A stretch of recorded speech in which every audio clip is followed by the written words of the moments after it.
Shalom, shalom chez tous. J'espère que vous allez bien. Également que ce message de l'Éternel à notre égard vous trouve en bonne santé. Nous sommes au 3e jour de notre moment, notre temps de prière, dénommé Seigneur, tends la voix de mes supplications. Et ce soir, c'est pour moi un privilège de partager avec vous la pensée du Seigneur. Avant de rentrer dans le vif de ce temps d'écoute de la parole du Seigneur, je voudrais t'inviter à baisser la tête, à disposer ton cœur à l'écoute, à l'acceptation de cette parole du Seigneur. Père, nous te bénissons et nous te rendons grâce. Nous t'exaltons, nous te glorifions. Je te dis merci pour ce soir, une occasion que tu nous donnes encore d'écouter ta parole. Éternel Dieu des armées, de passer ce moment dans ta présence, c'est un privilège. En cette période beaucoup agitée où l'ennemi tend à distraire la grande majorité, Seigneur, t'as plu de nous donner, de consacrer du temps, non pas pour nos propres intérêts, mais de nous tenir devant ta face afin de crier à toi pour le salut de nos proches, pour le salut de notre famille, pour le salut de notre nation. Seigneur, c'est un privilège que tu nous accordes. Père, bénis ce moment. Seigneur, je te prie pour le canal que je suis, que ta bonne main, Père, se repose sur ma personne. Éternel Dieu des armées, fais l'œuvre de ton action. Je te prie également pour le cœur des uns et des autres à la réception de ta parole.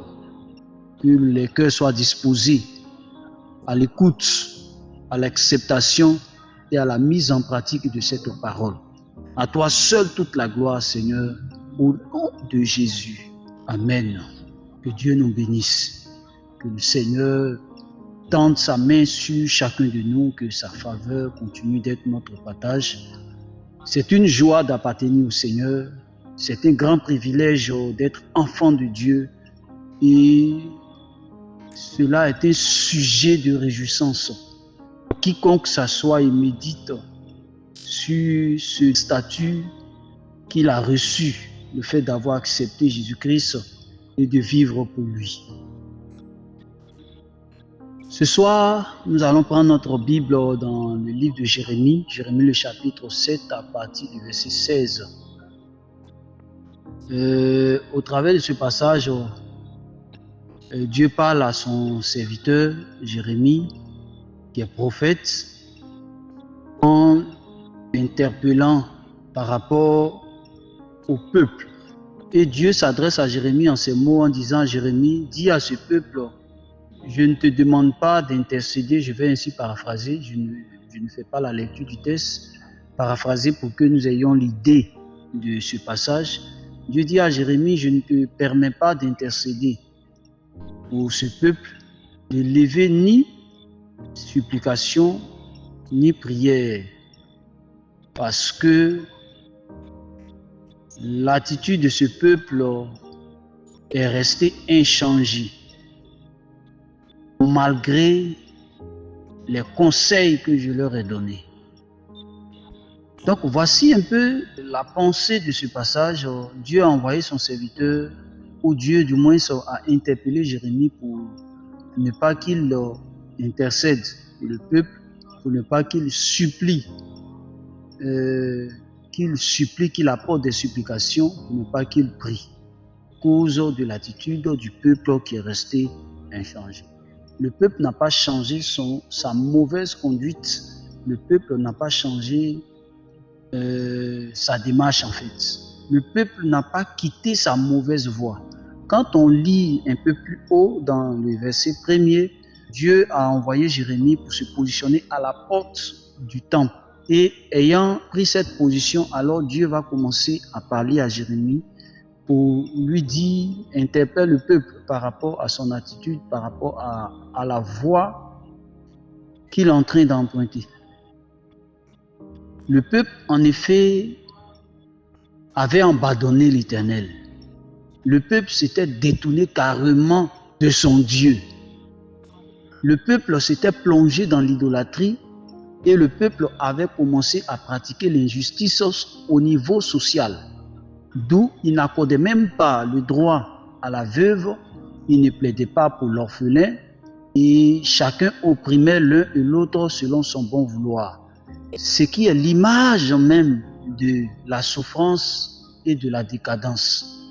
On voit que pour un peuple aussi privilégié comme le peuple d'Israël, il se trouve que ce peuple qui a été choisi par Dieu et ce peuple au sein duquel Dieu lui-même se veut d'être manifesté, se veut de répandre sa gloire, un peuple auquel on devait s'attendre à la paix, à la quiétude, à l'équité au niveau de la société, on voit que c'est tout le contraire qui se présente. Et c'est ce que est devenu le peuple d'Israël. Et voici que Dieu envoie son serviteur pour les avertir, mais il ne quitte pas cette voie. Alors Dieu va dire, je ne te permets pas d'intercéder, de supplier et de prier. Alléluia. Ce soir, nous allons aborder un peu notre thème dans lequel nous nous plongeons devant la face du Seigneur, qui est Seigneur, entends la voix de mes supplications. Au travers de notre texte, donc, il y a le mot supplication qui est ressorti, des expressions que Dieu va utiliser pour demander à Jérémie de ne pas manifester une telle action à son endroit parce que lui, l'Éternel, il ne serait pas attentif. Il n'allait pas écouter les supplications. Gloire à Dieu. Quand on prend le mot supplication, supplier, c'est plaider en faveur de quelqu'un. Plaider une cause, plaider pour que une sanction, pour annuler une sanction sur la vie de quelqu'un ou sur la vie d'un groupe de personnes ou sur la vie d'une famille. Voilà, on peut étendre cela à une plus grande vue. Voilà, parlant un peu ici partant d'une personne, partant d'une famille, partant d'un village, partant d'une ville, ainsi de suite, jusqu'à atteindre un pays, voire une localité, un continent. Bref, donc voici un peu, quand on parle de supplier, c'est alors prier en faveur d'eux. Ainsi, la supplication, on supplie ici, il faut comprendre l'expression de la supplication. Ne pas être un peu perdu dans l'objectif et le but se trouve dans une prière de supplication, dans ce qu'est la supplication. Il est important que nous soyons éclairés là-dessus. On supplie pour annuler une sanction sur la vie de quelqu'un, pour qu'une décision ou la sanction qui est prise par rapport à une violation de la loi qui a été établie ne soit pas mise en application. Et la supplication, en effet, est faite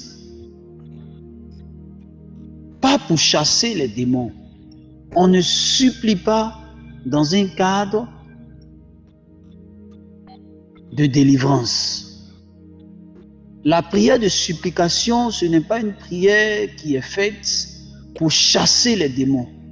Ce n'est pas une prière qui est faite pour renverser les forces des puissances des ténèbres.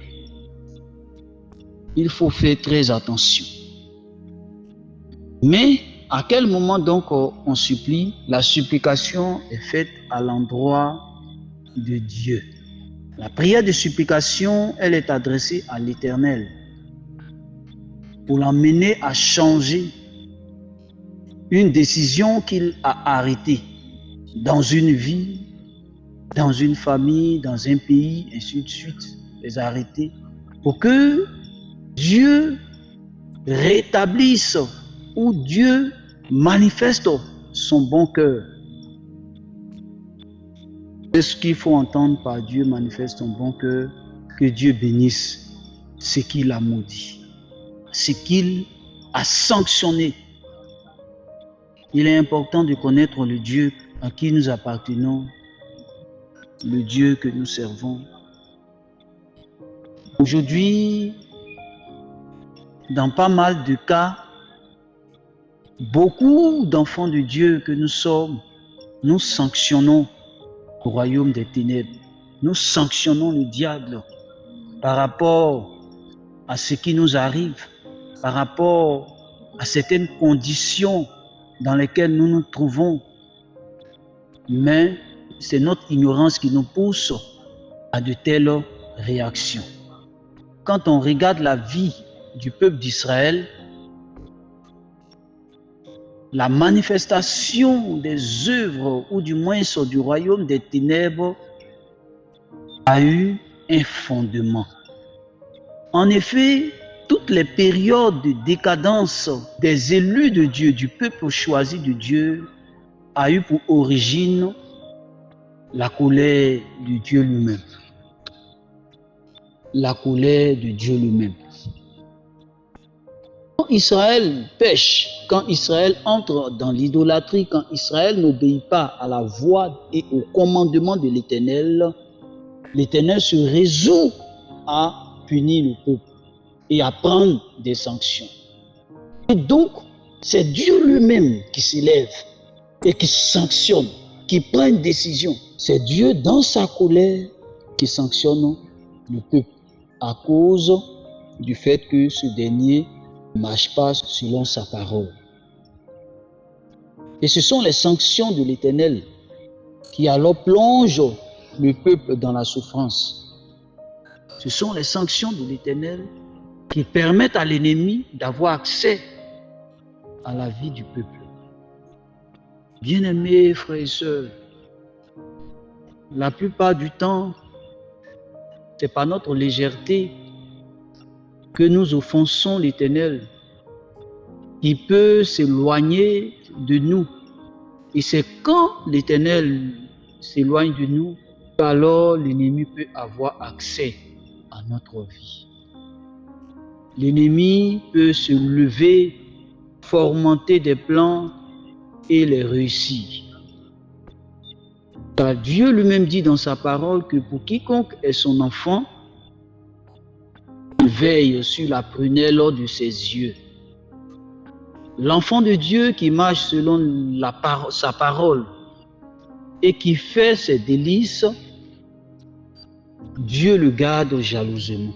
Pas que des temps d'angoisse ne peuvent pas survenir, mais le fait de demeurer dans la présence du Seigneur, le fait de demeurer, de marcher selon la parole de Dieu, Dieu se charge lui-même de veiller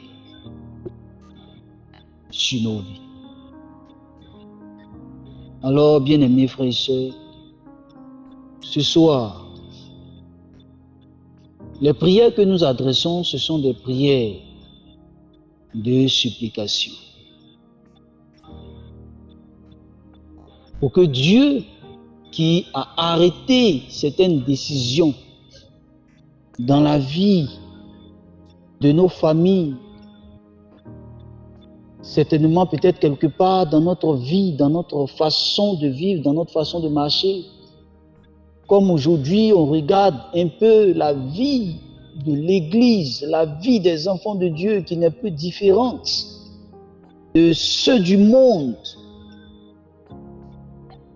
Aujourd'hui, quand on prend un chrétien, quand on regarde à sa vie, c'est difficile de voir Christ. C'est difficile de voir la vie de Jésus-Christ. On vit comme on était autrefois sans le Seigneur. Or, une telle vie ne plaît pas à Dieu. Quand une vie ne plaît pas au Seigneur, quand on vit dans la désobéissance, on est passif de courir la justice de Dieu. On est passif de courir la justice de Dieu. Le Seigneur lui-même va se lever. Et s'il n'est pas content, va permettre au royaume des ténèbres d'avoir accès à notre vie. Frères et sœurs, ce soir donc, il convient de retenir que Dieu lui-même, on va dire dans le livre d'Ésaïe, lorsqu'il se met en colère, il désire qu'il y ait des hommes pour intercéder. Pour intercéder. Pour qu'il revienne de son ardente colère. Pour que s'il avait pris des résolutions pour punir, pour condamner, pour sanctionner certaines attitudes dans certaines vies, dans certaines familles, il puisse changer cela. En un mot, supplier l'Éternel, c'est apaiser son cœur. Supplier l'Éternel, c'est apaiser son cœur. C'est ne pas le permettre d'exécuter son plan. Ou bien c'est de l'emmener à arrêter une décision qu'il avait prise, une sanction qu'il avait prise dans la vie de quelqu'un, dans la vie d'une famille, dans la vie d'une nation et bien d'autres. C'est pourquoi ce soir, bien-aimés, nous tournons dans cette période vers l'Éternel. Vers l'Éternel, et c'est une lourde responsabilité. C'est une lourde responsabilité. Ici, pour ce cadre de prière, nous n'avons pas affaire au monde du royaume des ténèbres. C'est de supplier l'Éternel, de crier à lui pour qu'il revienne de son ardente colère. Voici un peu la thématique dans laquelle nous nous trouvons. Nous avons organisé ce moment et l'intercession donc vise à arrêter un danger. L'intercesseur aussi, c'est celui qui, on peut employer ici le mot mature, qui est mature puisque c'est quelqu'un qui voit le danger d'une action. Un enfant par exemple, soit un jeune qui ne sait pas contrôler sa langue en s'adressant aux personnes âgées comme s'il s'adressait à ses amis, lui il va se dire que à cause de la force, de la vigueur de son âge, tout lui est permis. Mais le fait d'élever la voix et de s'adresser soit à ses parents ou à des personnes âgées, en le faisant dans l'ignorance, ce dernier-là, il court des malédictions. Mais parce qu'il ne le sait pas, s'il y a quelqu'un qui est plus mature, en voyant un tel jeune, c'est ce dernier-là qui va tout de suite interpeller pour changer l'ordre des choses. Et donc l'intercesseur, c'est celui qui voit le danger venir. C'est celui qui voit le danger venir. Et si ce moment a été initié, principalement, c'est pour notre nation, la Côte d'Ivoire. Nous organisons ce moment, c'est relatif à la nation, passe par une période très sensible par rapport à son aptitude, à sa marche avec Dieu. Cette nation est censée marcher selon les ordonnances de l'Éternel pour voir éclore son temps de gloire et de prospérité. Mais ce n'est pas ce qu'elle est en train de faire. Et comme elle n'est pas en train de faire cela, la nation court un grand danger. Parce que si c'est le diable qui se lève sur ce pays, c'est facile, on peut l'arrêter. Mais aller jusqu'à blesser le cœur de Dieu, si Dieu se résout à abandonner cette nation, à livrer cette nation entre les mains du royaume des ténèbres, c'est sûr et certain que beaucoup vont être exterminés. Et c'est la responsabilité de l'Église de se lever et de porter sa voix. C'est de notre responsabilité. Et si Dieu nous a mis à part en tant qu'organisation qui se veut de porter le flambeau ou de manifester la gloire de Dieu, Dieu voudrait que nous puissions élever notre voix pour mettre frein à des résolutions qu'il pourrait prendre face à l'attitude de la nation, mais plus principalement à l'attitude de l'Église, aux enfants de Dieu qui ne savent plus distinguer leur gauche de leur droite, qui se laissent aller par toutes sortes d'actualités. Aujourd'hui, tout le monde, on se lève une fois qu'il y a une actualité qui a fait surface, tout le monde court dans ce sens. Mais on n'est pas obligé de courir à toutes ces actualités. C'est une perte de temps. Il faut marcher selon le chronogramme du royaume. Il faut s'intéresser au chronogramme du royaume. Et l'heure à laquelle nous sommes, le chronogramme de Dieu qui est en marche, c'est celui de gagner les cœurs. C'est celui de conquérir les âmes. C'est celui de libérer les vies. C'est celui de transformer les cœurs. Et donc, il faut être conscient de cela pour ne pas se laisser emballer par toutes sortes d'actualités. Donc, ce soir, c'est ici que nous allons nous arrêter. Chacun de nous, nous allons prier le Seigneur. Nous allons prier le Seigneur. Nous allons nous approcher de la face du Seigneur. On va prier en fonction de la parole que tu as entendue. Va répandre ton cœur devant la face du Seigneur. L'intercession aussi, c'est l'intercesseur a besoin de beaucoup d'humilité. C'est devant le roi que nous nous approchons. Ce n'est pas devant quiconque. C'est de se présenter devant l'Éternel. Et ce n'est pas une tâche aisée. Seigneur, nous te bénissons et nous te rendons grâce.